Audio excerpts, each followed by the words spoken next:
खबर उत्तर प्रदेश के जनपद उन्नाव से है, जहां राष्ट्रीय स्वर्ण एकता मंच के तत्वाधान में होली मिलन एवं हिंदू नव वर्ष अभिनंदन समारोह का आयोजन किया गया। इस समारोह में हजारों की संख्या में जनपद और गैर जनपद से स्वर्ण समाज के लोग उपस्थित रहे। इस समारोह में सवर्णों की एकता पर विशेष जोर दिया गया। वहीं सवर्ण समाज के लोगों ने सरकार द्वारा लगाए गए यूजीसी कानून को काला कानून बताते हुए जमकर विरोध किया। करो, जिसको देखो वो अपनी बात करता है। अरे हम सबको आगे आना चाहिए, हम सबको अपनी मूंछों पे ताव देना चाहिए। उन्नाव की धरती से आह्वान है, चंद्रशेखर जी का आह्वान है। ये हम नहीं, चंद्रशेखर आजाद के वंशज बोल रहे हैं। और मैं ये फिर कहता हूँ, ये नाम सिर्फ दो नाम नहीं है, ये सब आपका नाम है। आप ये मत सोचिए कि सिर्फ आपका ये दो नाम है। यह वह शक्ति है जो पूरे विश्व को हिला सकती है। या प्रताप निराला जी की शक्ति है, पंडित प्रताप त्रिपाठी जी की शक्ति है, चंद्रशेखर आजाद जी की शक्ति है, प्रताप नारायण मिश्र जी की शक्ति है। और शक्ति में अपना ताकत है। यह वही है जो भवन नगर में अपने पंडित जी, उन्होंने अपने गर्दन में शंकर जी की बतिया रख करके फांसी को भी तोड़ दिया। तो ये यूजीसी का नियम क्या है? ये यूजीसी का नियम है क्या है? इसको भी तोड़ के रख देंगे। मैं फिर से कहता हूँ, एक बार फिर तार ठोक के बोलता हूँ, आप सभी लोग तार ठोकिए यहाँ से, उन्नाव के मंच से तार ठोकिए कि राष्ट्रीय अध्यक्ष भाजपा के हो, चाहे सपा के हो, चाहे किसी भी पार्टी के हो, वो सब हिल जाए। क्योंकि ये पार्टी का मामला नहीं है, ये जन समाज आम जनमानस का मामला है। ये तोड़-फोड़ की राजनीति खत्म होनी चाहिए। जय हिंद, जय भारत, भारत माता की। आप सब लोगों का धन्यवाद ज्ञापित करता हूँ, आभार व्यक्त करता हूँ कि इस संक्रमण काल में जब सवर्ण समाज को एक महती आवश्यकता थी कि एक संगठन खड़ा हो और उस संगठन के बल पर हम सब लोग अपने समाज के अस्तित्व की सुरक्षा कर सकें। मैं अपने सभी पूर्व वक्ताओं को से अपने आप को संबद्ध करते हुए, चूंकि समय की सीमा भी है, बहुत सी बातें हैं मन के अंदर, बहुत आक्रोश है, बहुत पीड़ा भी है, लेकिन समय आज शायद समुचित नहीं है कि जिसमें हम उस पीड़ाओं को व्यक्त कर सकें। कहीं न कहीं पूर्व में हमारी कमियों ने हमें इस समाज से थोड़ा सा किनारे जरूर किया था, और उन कमियों को इस मौके पर मैं इसलिए कह रहा हूं कि हमारी वो कमियां जो थी उन्हें भी हमें दूर करने का प्रयास करना होगा। सवर्ण समाज कभी सवर्ण रहा ही नहीं। हम ब्राह्मण, क्षत्रिय, वैश्य, कायस्थ इनमें बटे रहे, और इस वजह से ना समाज ने हमें सवर्ण का अधिकार दिया, न शासन और सत्ता और संविधान ने दिया। जहाँ एक वो पिछड़ा वर्ग है उसमें कितनी जातियां होंगी, जहाँ एक दलित वर्ग है उसमें कितनी जातियां होंगी, लेकिन अल्पसंख्यक उसमें भी तमाम जातियां हैं। लेकिन सवर्ण हमको क्षत्रिय बना दिया गया, हमको ब्राह्मण बना दिया गया, हमको कायस्थ बना दिया गया, हमको वैश्य बना दिया गया, और इनमें बांट करके हमको कमजोर करने का काम किया गया है। आज के इस मौके पर मैं सिर्फ और सिर्फ इतना ही निवेदन करूंगा कि उस कमियों को दूर करते हुए हम भी एक छतरी के नीचे, एक सवर्ण समाज मंच के नीचे आए और अपने अधिकारों के लिए संघर्ष करने के लिए आगे बढ़े। और निश्चित रूप से ये सवर्ण समाज ही है जिसने संपूर्ण समाज को तो नेतृत्व दिया है, मार्गदर्शन दिया है और नवीन उपलब्धियां प्रदान करी हैं। आज हमें आप सबको एक होकर आने वाले समय में अपने अधिकारों के लिए, अपने आने वाली पीढ़ियों के अधिकारों के लिए हम सबको संघर्ष करना होगा, और ये दिखाना होगा, ये बताना होगा संपूर्ण समाज को कि हमारी स्थिति पहले भी ऊपर की थी, आज भी ऊपर की है और कल भी ऊपर की ही रहेगी। हमें इग्नोर करके कोई भी समाज उन्नति नहीं कर सकता। इन्हीं शब्दों के साथ एक बार पुनः अपने सवर्ण समाज की एकता और अखंडता का संकल्प लेते हुए मैं आदरणीय वाजपेयी जी से और इन कार्यक्रम के आयोजकों से कहता हूं कि जहां भी मेरी आवश्यकता इस सवर्ण समाज के लिए पड़ेगी, वृद्ध हो चुके हमें अपाहिज समझ ली है। आप अपाहिज नहीं है, विकलांग नहीं है, यह मानसिक विकलांगी रोग, इन रोगियों को वर्षों से विकलांगों की सेवा करता रहा हूं, उस समाज की सेवा करता रहा हूं जिस समाज को हमारे ब्रह्म समाज के, सवर्ण समाज के लोगों के द्वारा मंच पर नहीं उठाया गया। आज हमें विकलांग और अपाहिज बना दिया गया। इस अपाहिजपन से हमें उठना है और हमको अपने अधिकारों के लिए जागने की आवश्यकता है। सर्वप्रथम 3 मिनट के लिए समय दिया गया। सभी जो मंच से बाहर खड़े हमारे प्रबुद्ध समाज के लोग हैं, मैं उनको चरणबंदन करते हुए आग्रह करना चाहूंगा कि आप सभी एकता को बना करके सरकार को एवं विभीषण रूपी, विभीषण नहीं पूजा जाता, ऐसे विभीषणों को समाज से तिरस्कार करने की आवश्यकता है। जो विधानसभा में, संसद में, मंत्रिमंडल में बैठे मलाई खा रहे हैं, तब देश गोरों को गुलाम हुआ करता था। मेरे मित्रों, मेरे साथियों, आज चोरों का गुलाम है। इन चोरों को उखाड़ कर फेंक देने की आवश्यकता है।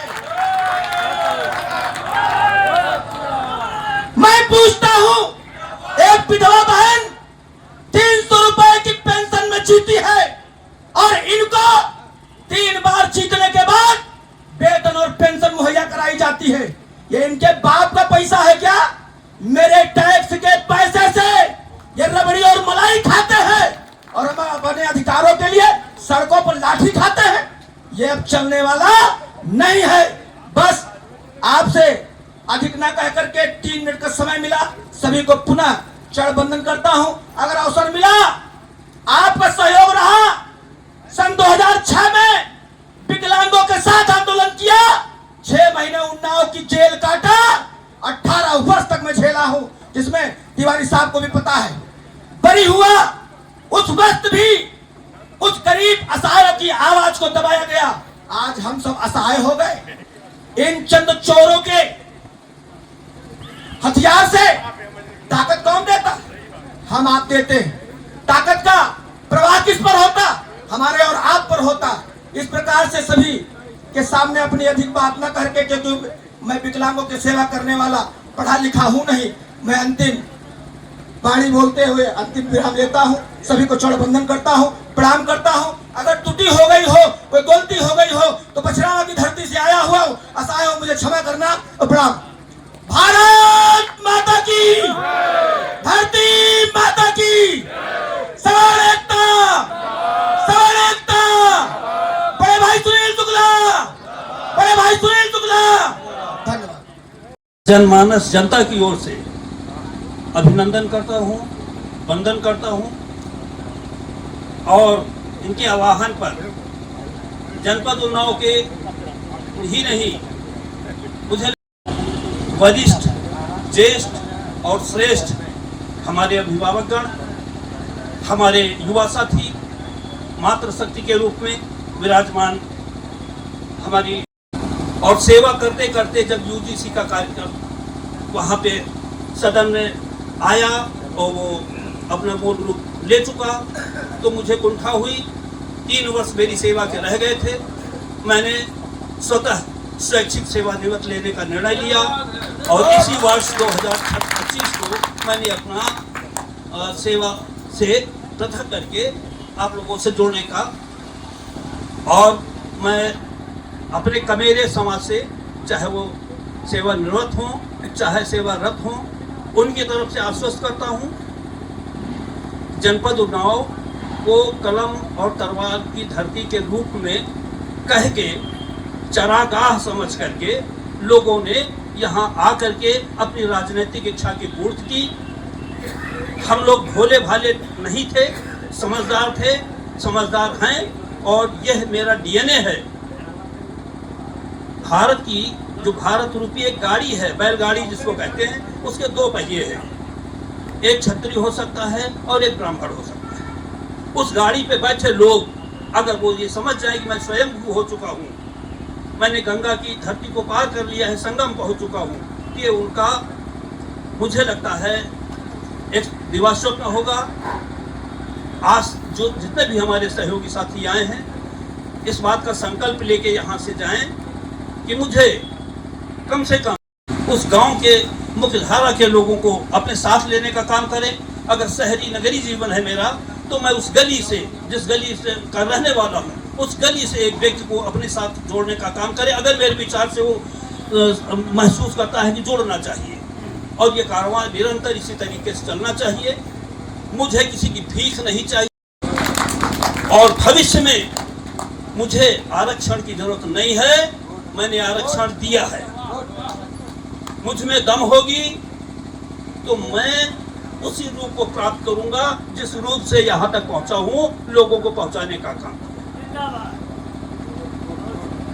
बहुत सारे लोग हैं, अपनी वाणी को विराम दूंगा, लेकिन इतना जरूर है, एक शपथ लेके यहां से हम सभी लोग चले कि यह मशाल, जो ये सूर्य और चंद्र दोनों अंकित हैं हमारे इस सुंदर से मंच पर, इस मशाल को हम दबने न दें, बुझने न दें और दिल्ली नहीं, देश नहीं, विदेशों तक ले जाने का काम करें।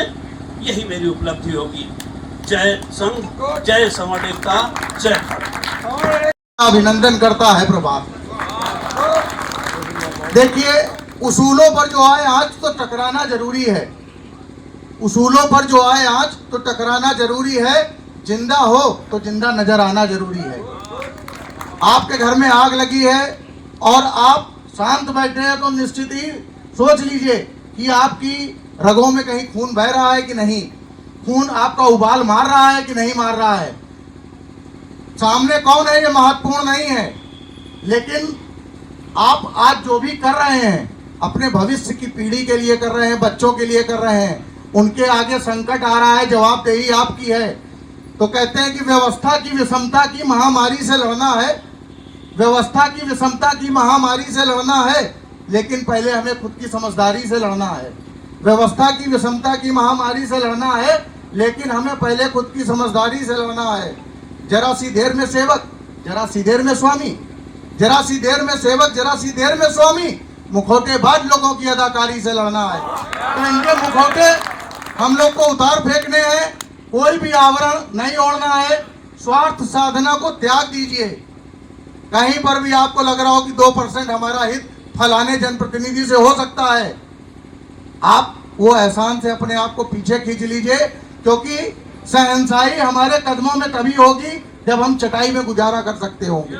हम लड़ाई तभी लड़ सकते हैं जब हम खुद को सीमित कर लेंगे, वरना अगर आप सघन छांव चाहोगे तो बार बार परसों नहीं नरसों वार्ता करेंगे, तो ये वार्ता आपकी होती रहेगी और आप घुटते रहेंगे। कहते हैं कि बेवजह न दिल पर कोई बोझ भारी रखिए, बेवजह न दिल पर कोई बोझ भारी रखिए। जिंदगी जंग है, जिंदगी जंग है, इस जंग को जारी रखिए। कितने दिन जिंदा रहे इसको न गिनिए साहब, कितने दिन जिंदा रहे इसको न गिनिए साहब, कैसे जिंदा रहे इसकी शुमारी रखिए। हम दया कृपा महत्वपूर्ण नहीं है। हम 30-35 साल जिए, लेकिन खुददारी से जिए, अपना स्वाभिमान कहीं गिरवी ना रखना पड़े, हमें इसका विशेष ख्याल रखना चाहिए। क्योंकि जो मुखौटेबाज लोग हैं वो दल बदल होते रहते हैं। कहते हैं राम राम की महिमा रहती थी जिनके अवधारणों में, राम राम की महिमा रहती थी जिनके अवधारणों में, उनकी पगड़ी पड़ी मिली है इनके उनके चरणों में। तो कई बार देखिए जो राम की सौगंध उठाते हैं उनके मंत्री हम लोगों की चर्चा से कतराते हैं। जहां पर उनको बोलना चाहिए वहां पर उनकी खामोशी है। तो निश्चित ही हमें एकजुट होकर के, और जब आग लगी हो तो देश प्रेम की हमने जो सबसे प्यारी पंक्तियां लगती हैं कि आग लगी इस वृक्ष में और जलते इसके पात, आग लगी इस वृक्ष में और जलते इसके पात, तुम क्यों जलते पंछियों जब पंख तुम्हारे पास। तो आग लगी इस वृक्ष में और जलते इसके पात, तुम क्यों जलते पंछियों जब पंख तुम्हारे पास। तो पंछी जवाब देते हैं कि फल खाए इस वृक्ष के और बीट लथेड़े पात। तो यही हमारा धर्म है कि जले इसी के साथ। तो स्वाभिमान को गिरवी नहीं रखना है, जहां तक लड़ाई होगी लड़ा जाएगा, हमको नहीं जीना है, ये मान करके चलिए, तभी ये लड़ाई आगे तक जारी रहेगी। और एक बात जो विशेष बस सावधान रखिएगा, जो बाघ का दुश्मन हो वो बाघ का माली ना बनने पाए।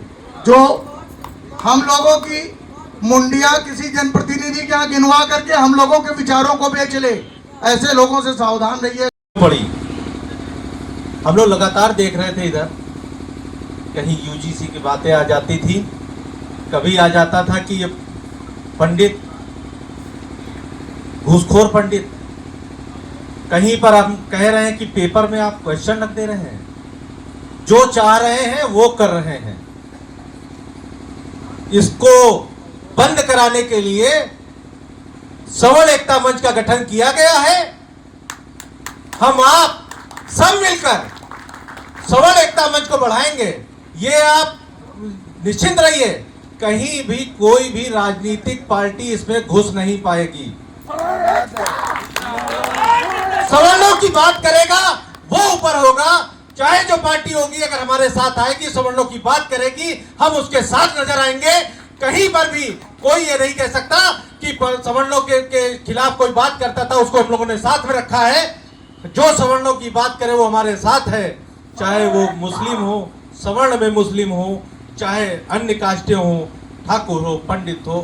उन्नाव से अलग जगह है, चंद्रशेखर आजाद की धरती है।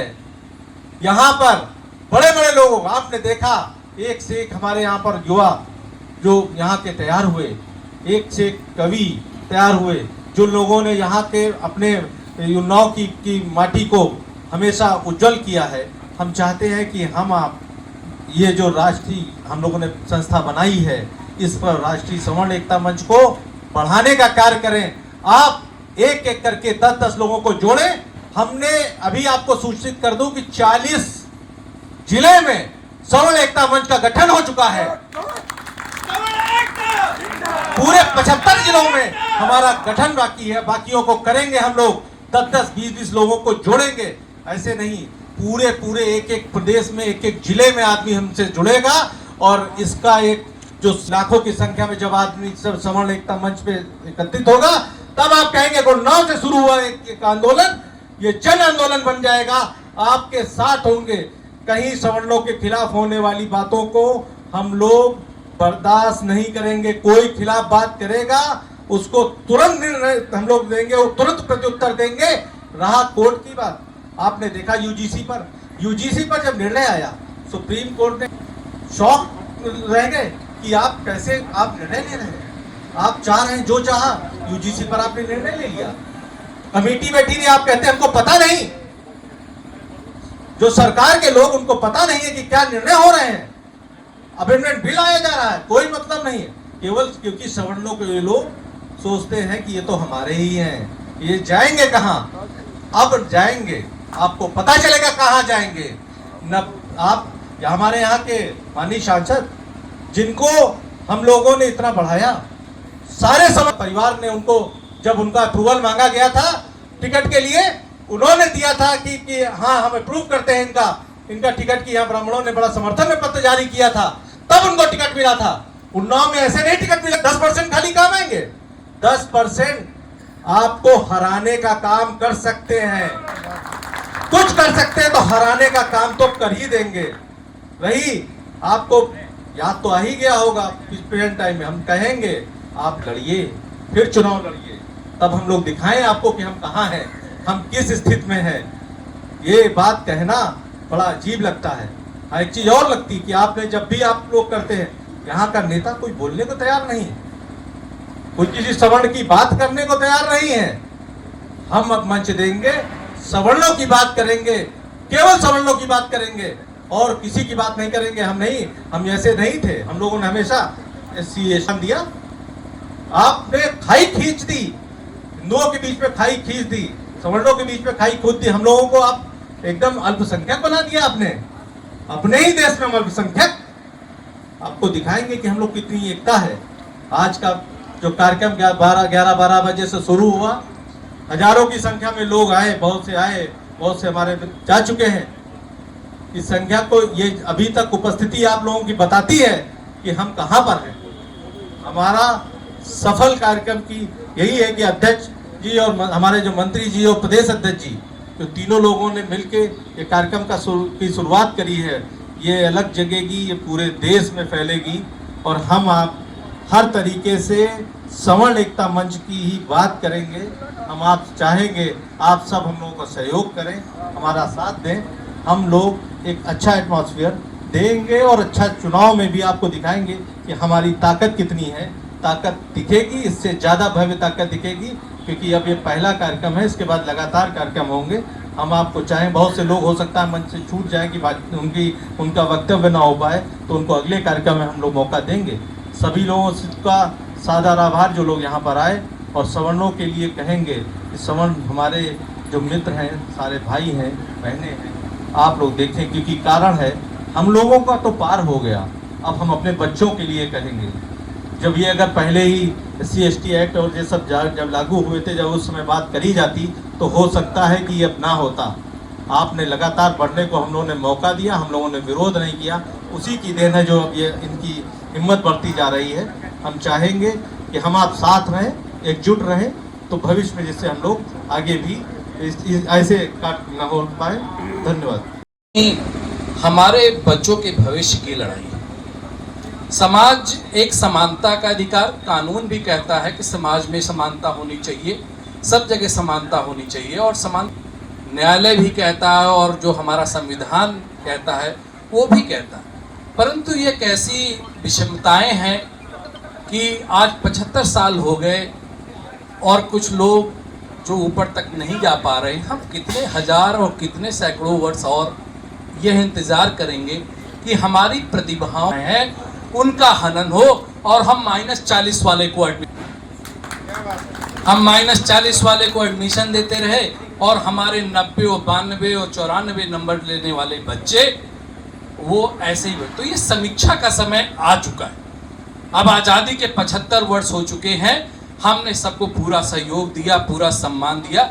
हमने समाज में कभी वैमनस्यता नहीं पैदा की। हमने समाज को एक साथ लेकर चलने का काम किया, चाहे वो OBC हो चाहे SC हो। और मैं यह बात यहाँ भी स्पष्ट कर देना चाहता हूँ कि यह लड़ाई हमारे समाज के किसी वर्ग के विपरीत नहीं है।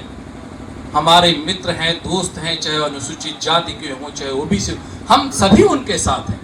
मगर ये हमारी लड़ाई उन लोगों के खिलाफ है जो हमें आपस में बंटवारा करना चाहते हैं। हम चाहते हैं कि जो बच्चे पढ़ नहीं पा रहे हैं उन्हें पढ़ने का अवसर दीजिए, उनको सारी सुविधाएं आप उपलब्ध कराइए।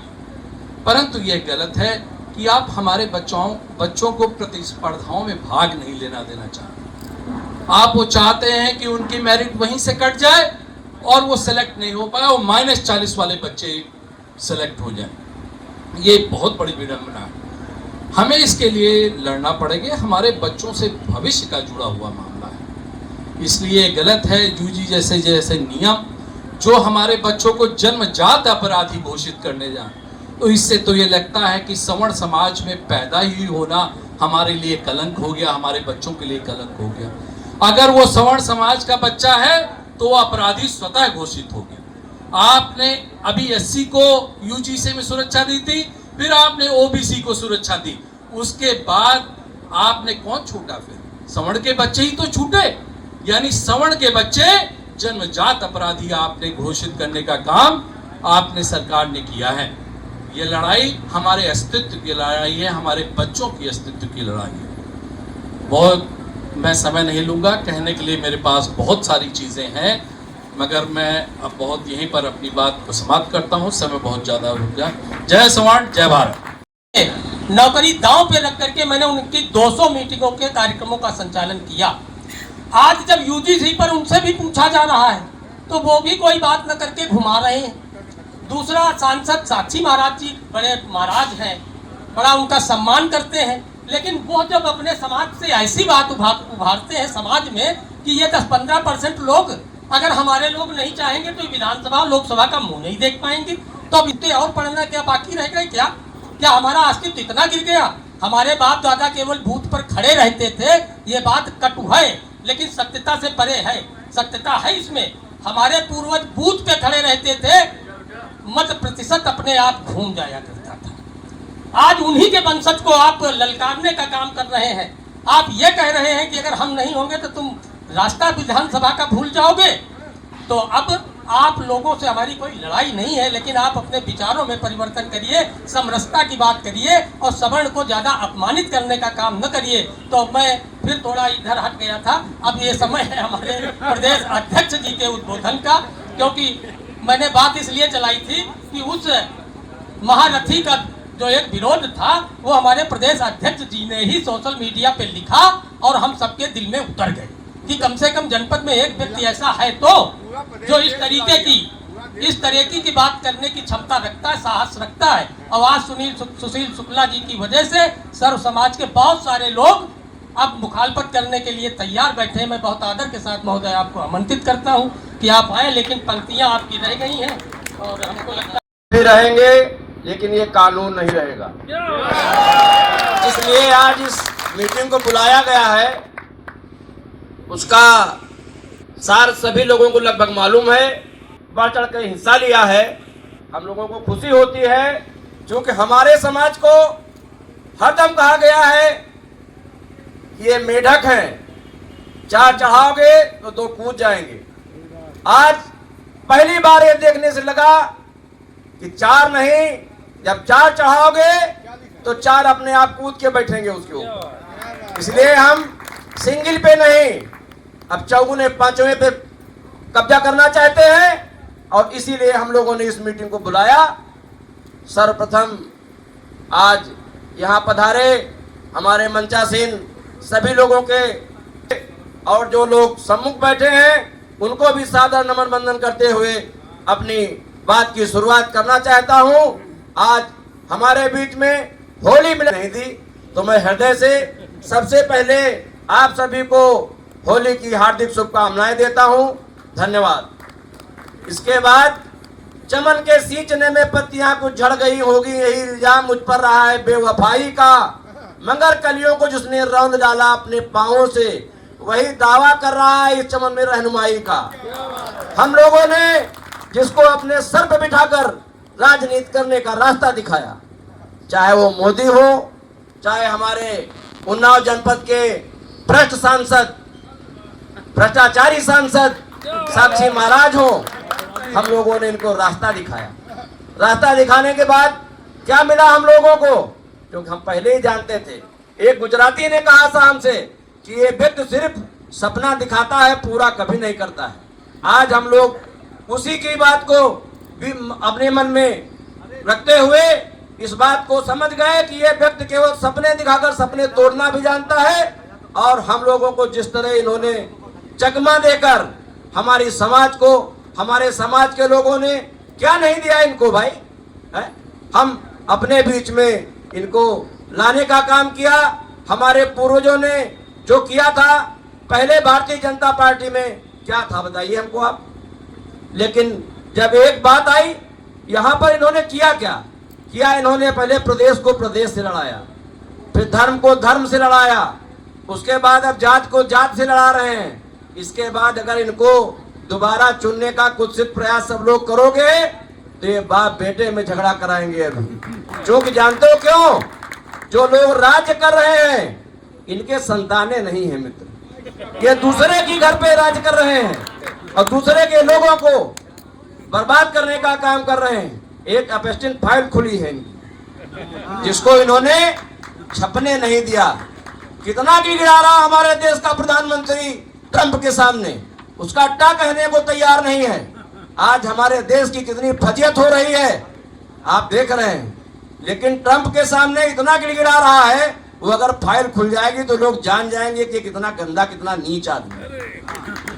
इसलिए मित्रों, आज ये यूजीसी कानून तो ये आप लाए हैं, विचारधारा कब से इनकी गंदी है ये आप पहले से समझ रहे थे, लेकिन हमको बार बार यही सिखाया गया कि अगर ये नहीं तो फिर कौन, ये नहीं तो फिर कौन। इसी में हम बार बार फंदे में फंसते चले आए इनके। हमने तो कभी इनको वोट नहीं दिया। जब साक्षी महाराज ने लिखा और बोला कि हम 90% हैं, 10% वालों को मैं ये बताना चाहता हूं कि यदि हमारे लोग बिगड़ गए तो फिर ये कैसे MP MLA बनेंगे, कैसे मुख्यमंत्री बनेंगे, कैसे प्रधानमंत्री बनेंगे। हमारी बेटी की शादी थी, मैं समझ नहीं पाया, मैं तीसरे दिन अपना मोबाइल देख रहा था, उसमें जिस दिन मैंने इनका देखा मैंने तुरंत लिखा इनको कि 10% और 90% की बात करने वाले साक्षी महाराज, यदि एक बाप की औलाद हो तो सवर्णों के सामने वोट मांगने मत आना। उसके बाद जो लहर जगी, खुशी है हमको कि हमारी समाज के लोगों ने हमारे पीछे खड़े होकर के हमको सिंबल देने का काम किया। इसकी परिणति क्या हुई आप लोगों ने देखा। साक्षी महाराज ने दूसरे दिन एक हमारे समाज के गीदड़ को बगल में बैठा करके माला पहनाया उसको, और उसको बैठा करके कह रहे थे कि यदि हम इस तरीके से ना आते तो हम 20 विश्वा के ब्राह्मण बन के मर जाते। कोई जान न पाता। ब्राह्मण बनना चाहते हो, लेकिन ब्राह्मणों की बहन बेटियों को, ब्राह्मणों को गाली दे करके ब्राह्मण बनना चाहते हो। तो मैंने उनको भी कहा, हमने कहा जब हमारे पास फोन आया कि भैया आप इस तरीके, तो हमने कहा तुम बगल में गाली दे के, हमने कहा बगल में माला पहन के बैठे हो बंदर की तरीके से, तुमको शर्म नहीं आई? तुम्हारा समाज, तुम्हारे समाज के लिए इस व्यक्ति ने क्या बोला है? क्या इसका तिरस्कार नहीं कर सकते हो? इतनी तुम्हारे अंदर हिम्मत नहीं? और भारतीय जनता पार्टी के जिलाध्यक्ष बन के बैठो। तो उन्होंने कहा भैया मेरी मजबूरी है। तो हमने कहा यही मजबूरी आज यूजीसी ले आई। हम लोग अगर नहीं खड़े होंगे तो आज यूजीसी आई है, कल हमारे बाप बेटे के बीच में युद्ध कराने का काम इसी देश का प्रधानमंत्री और शासन प्रशासन करेगा। हमारी स्थिति क्या है समाज में आप देखिए। पहले क्या स्थिति है भाई? पुलिस बिल्कुल निरंकुश है, 50,000 रुपए से नीचे बात नहीं करती। लेखपाल के पास चले जाओ, जो मूलभूत काम है लोगों के वो होते नहीं है। और आदमी कहता है कि हमने सरकार को बनाया, ये हमारी सरकार है। मैं तो उन गीदड़ों को कहता हूं, चाहे वो योगी हो, चाहे ब्रजेश पाठक हो, चाहे राजनाथ सिंह हो, या जो भी इन पदों पर बैठे हुए हैं, ये गीदड़ हैं, छक्के हैं। इनको बोलने की हिम्मत नहीं है। अगर मोदी कर रहा है, अपनी समाज कर रहा है, उसे सीखना चाहिए उससे। अपने लोगों के लिए वो कर रहे हैं, लेकिन हमारे जो नेता जिनको चुन के भेजते हैं ये गीदड़ हैं। मेरे पास अभी 3 दिन पहले ब्रजेश पाठक का एक फोन आया। उन्होंने कहा भैया मैं इनकी मदद करना चाहता हूँ, कप्तान से कह देता हूँ, आप इनको कप्तान से मिलवा दीजिए। हमने कहा पाठक जी गीदड़ों वाली भाषा मत बोलिए, जब तक आप यूजीसी पे नहीं बोलोगे मैं न तुम्हारी मदद करूंगा न किसी की मदद करूंगा। उन्होंने फोन काट दिया। उसके बाद एक शब्द आगे नहीं बोला उन्होंने। तो मैंने कहा पाठक जी इस तरह नहीं चलता है, जैसे आप फोन काट दिया। तो हमने कहा कोई बात नहीं, फोन कट गया उनका। लेकिन हमारा कहने का मतलब है हमारी समाज है, आप लोग बैठे हो आज एकत्रित हुए, एक बात अपने मन में उतार के जाओ कि अब कुछ नहीं, देश कहाँ लेके चला गया यार, कुछ बचा है क्या तुम्हारे पास? एक सिंगल आदमी इस देश को चला रहा है, वो है अडानी। ये भी जो भी पैसा हमारा आया, जो इन्होंने एक अपना खाता खुलवाया, उसको भी कोई देखने नहीं जाता है कि पैसा जा कहाँ रहा है, हम लोग कहाँ खड़े हो गया। आज हमको धर्म जात के आधार पर बारूद के ढेर पे लाके खड़ा कर दिया गया है। हम किस तरफ जाएंगे? स्थिति क्या है भाई? हम तो समाज को रास्ता दिखाने वाले लोग हैं, और समाज को रास्ता दिखाया, हमारे पूर्वजों ने दिखाया, आज भी दिखा रहे हैं। बिना मेरे समाज के रास्ते दिखाए हुए कोई आगे चल भी नहीं सकता है। चूंकि देखिए आप IAS PCS के गुलाबी वहां बैठिए, कौन लोग बैठे हैं भाई? कौन बैठे हैं? कौन चला रहे हैं इनको? लेकिन कोई बोलने को तैयार है क्या? ऐसे ऐसे कानून आ जाते हैं, और हमारे शिखंडी जिनको हम चुन के भेजते हैं, कम से कम 2 शब्द हमारे लिए तो बोल सकते हैं, नहीं बोल सकते।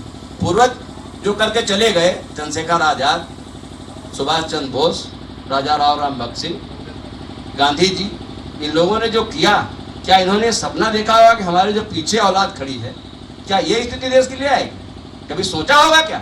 सोचा है कभी आप लोगों ने? शिखंडियों को नेता बना दिया जाता है, वो सिर्फ अपने लिए राजनीति करते हैं, हमारे लिए राजनीति नहीं कर रहे हैं। हमको चाहे जहाँ खड़ा कर दिया जाए, चौराहे बेइज्जत किया जाए, हमको पुलिस वाला जैसे चाहे वैसे मार के पीट के बंद कर रहा है, हम जातिवादी व्यवस्था में आ गए, ये स्थिति आ गई है। अब मित्रों, खड़े होने की आवश्यकता है। 2 लाइन कहकर मैं अपनी बात समाप्त करूंगा कि कभी हमारे पुरखों ने सर नीचे नहीं झुकाया था, अपने ऊपर किसी जुर्म को सहन नहीं कर पाया था, उसी रक्त की आन पुरानी अभी नसों में जिंदा है। खबरदार हो जाओ शासकों, अभी जवानी जिंदा है। हम सच्चे पद के राही हैं, कह सकते दिन को रात नहीं, ईमान बेच दे टुकड़ों पर, यह मेरे बस की बात नहीं। के माध्यम से वर्तमान सरकार को आगाह करना चाहते हैं कि आपका समय पूर्ण हो चुका है, क्योंकि यह भारत राष्ट्र किसी के बाप की बपौती नहीं है। इस राष्ट्र को बनाने के लिए हमारे पूर्वजों ने अपना खून, पसीना एवं रियासतें सब निछावर कर दी हैं, तब जाकर यह राष्ट्र इतना सुदृढ़ बना है। मुझे यह कहते हुए तनिक भी संदेह नहीं है, स्वर्ण भारत राष्ट्र की रीढ़ की हड्डी है। यदि यह हड्डी हटा दें तो पूर्ण शरीर काम करना बंद कर देता है, हाथ पैर सब विकलांग हो जाते हैं। उसी तरीके से यदि स्वर्ण भारत में अपनी जगह हटा दे तो भारत बहुत विचित्र स्थिति में पहुंच जाएगा। इसलिए वर्तमान सरकार को आगाह करने के लिए समान रूप से अधिकार प्रदान करें।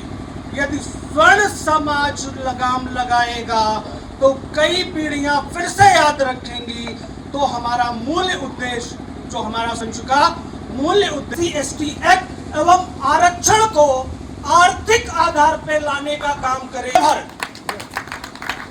सभी बड़े भाइयों को प्रणाम करता हूं, छोटों को राम राम करता हूं। बहुत कम समय में इस संगठन की रचना की गई है। उसके लिए हमारे बड़े भाई प्रेम सिंह सेंगर, आशु दीक्षित भैया, OP तिवारी जी और 4-5 लोग हैं जिनका मैं नाम नहीं जानता हूं, धीरे धीरे जान जाऊंगा। तो इस संगठन को इतने कम समय में आप सब लोगों ने आकर के इतना सफल बनाया। अब इसमें इतने ओजस्वी लोगों ने, जो मेरी बातें थी सब ने एक एक करके बताया। बहुत कुछ कहने के लिए नहीं बचा है। मैं कम शब्दों में अपनी बात को खत्म करता हूं कि अगर हम एक हो गए तो ये 2 गुजराती जो रंगा बिल्ला बन के घूम रहे हैं, जो ये जैसा चाह रहे हैं वैसा कानून ला रहे हैं, जैसा चाह रहे हैं सवर्णों के विरोध, तो इसको अगर हम एक हो गए तो इनको बता देंगे कि तुम नहीं, हम जो चाहेंगे वो इस देश में चलेगा। इसके लिए हमें आप सब की जरूरत है जाना है। तो आप सब लोगों का सहयोग हमको चाहिए होगा और आप सब सहयोग करेंगे तो आप सबको वादा करते हैं कि इसको हम खड़ा करके दिखाएंगे और प्रदेश स्तर तक ले जाएंगे, जरूरत पड़ी तो राष्ट्रीय स्तर तक ले जाएंगे और ये दिखाई देगा कि हम क्या कर रहे हैं। और रही बात उन्नाव के सांसद की, तो इसको मच्छर समझता हूं। हमारे एक दादा शुक्ला जी थे, उन्होंने इसको चुनौती दी थी तो ये बिल में घुस गया था, निकला नहीं था अपने बिल से। तो मैं कहना चाहता हूं कि इस काल नेमी से डरने घबराने की जरूरत नहीं है। इसको तो अब की 29 में मच्छर की तरह मसल देंगे और ये खत्म हो जाएगा। हम सबको मिल के रहना है और आगे इसी तरह चलना है। बस अपनी बात को विराम देता हूं। जय सवर्ण समाज, जय भारत। व्यक्ति 13 बरस से प्रधानमंत्री के पद पर है, आज भी वो पिछड़ा है। मोहन भागवत, हजारों बीघे खेती, तमाम फैक्ट्रियां, आज भी वो पिछड़ा है। 8,000 रुपए पाने वाले पंडित जी, जमजम ट्रेनरी में काम करने वाली महिलाएं 6,000 पा रही हैं, वो सवर्ण है, उन्हें कोई लाभ। तो मैं किसी पर व्यक्तिगत टिप्पणी नहीं करना चाहूंगा क्योंकि ये लोग अब टिप्पणी करने लायक बचे नहीं हैं। आप अपनी पावर और एनर्जी को वेस्ट कर रहे हैं। आप संगठन को आगे बढ़ाइए, बहुत लोग जुड़ेंगे। मूल उद्देश्य है केवल एक, मेरा तो वन टाइम है, UGC 2026 रोल बैक, इसको वापस लीजिए, कोई बात नहीं है। केवल एक बनाइए गोल, UGC 2026 नियमावली को आप वापस लो पूरी तरह से। उसमें है, जब पूरे रोल बैक करोगे तो उसमें सब है, हमें वापस लेना चाहिए। 2018 में समीक्षा की बात हो चुकी, 2018 में अब 26 चल रहा है, आप किसी की बात नहीं मान रहे हो। अभी एक वक्तव्य आ गया, चूंकि हम लोग अब थोड़ा सा समझ रहे हैं, देर हो चुकी है। इमरान प्रतापगढ़ी एक सांसद है, अब हमको ये भी देखना पड़ेगा, ऐसा तो नहीं गेट पे नेहरू जी रोक रहे हैं, ऐसा तो नहीं खाना आना न मिले तो कहते नेहरू जी ले गए, है ना। इमरान प्रतापगढ़ी बोल रहे थे, हम तो कहेंगे लोकतांत्रिक व्यवस्था में कई बार से सांसद है, भारी मतों से जीतना है, जाति पे हम नहीं जाते, धर्म पे नहीं जाते। निशिकांत दुबे एक सांसद है, बहुत तेजी से चल रहा था कि नेहरू जी ने ये किया, नेहरू जी ने ये किया। उसने जवाब दिया, नेहरू जी का नाम आइंस्टीन के साथ जोड़ा जाता था, मोदी जी का नाम एप्स्टीन से जोड़ा। मना देखिए, उस देश के नागरिक और ऐसा व्यक्ति गद्दी पर बैठा हुआ, तो हमारे पास पास और कोई ताकत नहीं है, केवल लोकतंत्र में वोट की ताकत है। ऐसे व्यक्ति, और हम तो गलत हो सकता है, ये जो युद्ध हो रहा है ये मिलीजुली साजिश है। स्टील फाइल को छिपाने और दबाने का काम है ये। बड़े बड़े लोग एक हो गए हैं, 5 राज्यों के राष्ट्राध्यक्ष एक हो गए हैं। अब कोई बात स्टील फाइल की नहीं हो रही है, न संसद में हो रही, न उन्नाव में हो रही, न कानपुर में हो रही। कहाँ उलझे? तेल और गैस में। लंबा समय हो गया, भूख मुझे भी लग गई है। 3 सुझाव, चूंकि मुझे आपने अध्यक्ष बनाया तो मैं निष्कर्ष बताऊंगा, ज्यादा बार भाषण देने से कोई फायदा नहीं। इतने ज्ञानी और विद्वान बोल चुके हैं कि निचोड़ा जाए तो वही हम भी रिपीट करेंगे। चंद्र प्रकाश शुक्ला छुंडा ने एक वक्तव्य दिया था, आपको सवर्ण बनना पड़ेगा, ठाकुर नहीं, बनिया नहीं, कायस्थ नहीं, सवर्ण बनिए, सब वापिस हो जाएगा। केवल सवर्ण बनिए, पहले ठाकुर बनो, फिर ब्राह्मण बनो, ब्राह्मण बनो तो फिर 20 मुसवा बनो, और 20 मुसवा बनो तो फिर सरजू पारी बनो। नहीं होगा वापस, केवल सवर्ण बनना पड़ेगा। ठाकुर बनो तो पहले प्रेम सिंह सेंगर बनो, फिर फतेहपुर के चौहान बनो। कायस्थ बनो तो निगम बनो, माथुर बनो, अस्थाना बनो, कुलश्रेष्ठ बनो। नहीं करा पाओगे कुछ। एक केवल हम सवर्ण हैं। आज से अपना को क्या दिक्कत है? जो हाई स्कूल की मार्कशीट में लिखा है वो तो लिखा ही है। हम सवर्ण हैं। सवर्ण समाज का कोई भी सम्मेलन, कोई भी आंदोलन हो, आप अपना सब काम छोड़ करके चले जाए। सवर्ण बनना पड़ेगा, तो भूल जाइए कुछ दिन के लिए, क्योंकि हम तो कमा चुके, खा चुके। ये हमारे बच्चों का अस्तित्व है। हम मेहनत करते हैं, कारखाना लगाते हैं, नौकरी करते हैं, मकान बनाते हैं, मोरंग वगैरह गिट्टी धोते हैं बच्चों के लिए, तो ये हवा में उड़ाए दे रहे हैं। हमारी FIR भी नहीं, अगर हमारा बच्चा पढ़ रहा है, कहीं कुछ कर रहा है, अगर उसके साथ कोई दुर्व्यवहार हो गया और पार्टी ये है तो उसकी FIR नहीं होगी। सीधे UGC 2026 में लिखा हुआ है, नहीं होगी FIR। तो मैं चंद्र प्रकाश शुक्ला छुन्ना के सुझाव से सहमत हूँ। हम हिंदू हैं, हम सवर्ण हैं। दूसरे आदरणीय अवस्थी जी बैठे, बड़ी बात कह दी आपने। कब तक चंद लोग इस आंदोलन को झेल पाएंगे? लड़ाई लंबी है। जो आप लोग पदाधिकारी हैं, आप एक अकाउंट खोल लें, लड़ना पड़ेगा, सड़कों पे लड़ना पड़ेगा, हो सकता 2-4 को जाना भी पड़े। आज ही बड़ी गंभीर बातें हो गई, किसी के यहाँ चौकी इंचार्ज पहुँच न जाए, लेकिन ज़्यादातर चूंकि उन्नाव कानपुर के मगरवाड़ा चौकी का कोई है ही नहीं, इसलिए इसकी संभावना कम है। दूसरी, OP तिवारी का नाम इस समय उन्नाव में दहशत है। ऐसी जगह न घुसना जहाँ OP तिवारी है, इसलिए आज हम सब सुरक्षित हैं। तो मैं कमेटी है जो हमारा एकता संघ है जो, उससे आग्रह करूँगा आप खाता खुलवा लें, और जब आप खाता खोलें तो मेरी पहली आहुति से ही खोलें। 1100 रुपया हमसे पहले दें। संघर्ष आपको करना है, संघर्ष करना है, फाइनेंस की जरूरत पड़ेगी, यात्रा भी निकालनी पड़ेगी, झंडे भी बनाने पड़ेंगे, घरों पे भी लगाने पड़ेंगे, दूर से दिखाई दे ये सवर्ण समाज। करिए तो, लेकिन अब आपके खाली करने से नहीं होगा। हमें अपनी भूमिका करनी होगी, आपको अपनी भूमिका करनी। पुनः 9 संवत्सर की बधाई। हालांकि मैं लंबा बोल सकता हूँ, 3 पीरियड हमारे 2 घंटे 25 मिनट के होते थे जितने दिन प्रोफेसर, और अभी मैंने 30 जून जबरदस्ती रिटायरमेंट लिया 60 में, हमारे 62 ईयर्स जबरदस्ती लिया, शायद इसीलिए लेना पड़ा कि शायद इसीलिए लेना पड़ा। आप आगे बढ़िए, हम सब आपके साथ हैं, और हमारे जो सामने बैठे हुए लोग हैं, जो भी हैं बुजुर्ग हैं, हम आपसे पुनः प्रार्थना करते हैं। जो कहा वो तो बहुत आगे चली गई, पितर इतर, हमारा भी मरने का इरादा है नहीं। हमारा मतलब है शायद तब तक हम वापस ले लेंगे इसको, जब तक हमारे ऊपर पितर करने की बात आएगी हम इसको वापस ले लेंगे।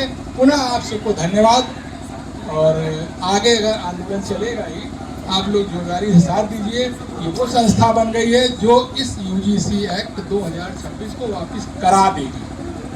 प्रयास करिए, चलिए, नहीं होगा इन्हें संशोधन तो तमाम करने ही पड़ेगा। ये बनाए इसीलिए गया है कि संशोधन करने में। बहुत बहुत धन्यवाद।